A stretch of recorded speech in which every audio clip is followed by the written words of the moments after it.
Assalamualaikum Syederalun. Kali ini kita akan mengintip cara pemberian makan ternak dan rekomendasi pakan fermentasi untuk ternak oleh Nacara Farm.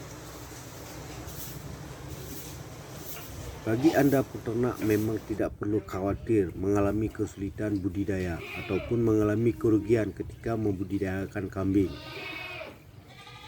Anda peternak cukup menggunakan pakan fermentasi. Dengan pakan fermentasi Anda bisa memperoleh hasil panen yang lebih besar.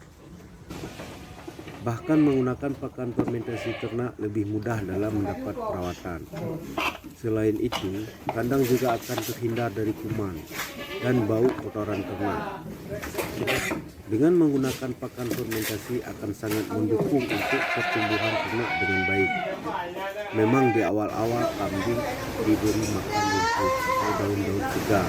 Ini selanjutnya diberikan pakan racikan khusus untuk kesempurnaan pertumbuhan. Yang jelas semua peternak pasti ingin hewan ternaknya gemuk dan sehat supaya lekas panen.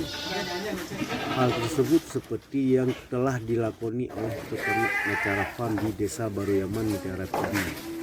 Bahkan Nacara Farm saat ini telah memiliki racikan pakan yang bikin kambing cepat jadi gemuk dan besar. Jika peternak ingin mengalami cara membuat pakan fermentasi, bisa datang ke Nacara Farm. Karena Nacara Farm telah menjadi wadah bagi para peternak dalam memperoleh ilmu mengolah pakan fermentasi yang tepat untuk ternak, atau sebagai pusat pelatihan pertanian dan pedesaan swadaya P4S. Atau hanya sekedar ingin tahu, menurut Muhammad Jafar yang merupakan pemilik Nacara Farm ini, pakan makanan fermentasi ini diracik secara manual. Racikannya yakni dengan campuran ongok atau limbah bekas pembuat kaplek yang dibuat dari singkong. Kemudian dicampur dengan jagung, dedak halus, bungkil, air kedelai, garam, mineral, dan prebiotik serta beberapa bahan lainnya. Tambahan prebiotik pada pakan ini dimaksudkan agar sistem pencernaan kambing menjadi sehat.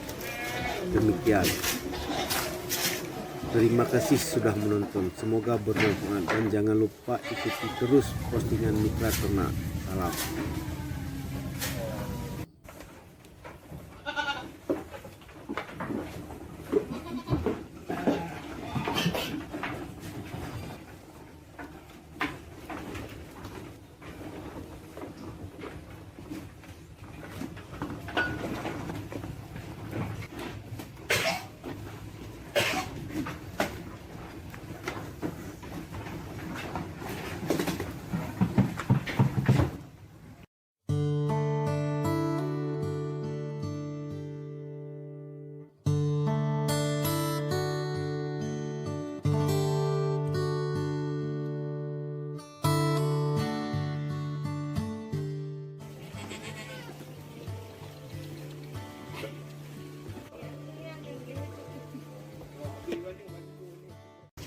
Itu yang je untuk lon kelapa tu. Cuaca dah. Dia kamli tu.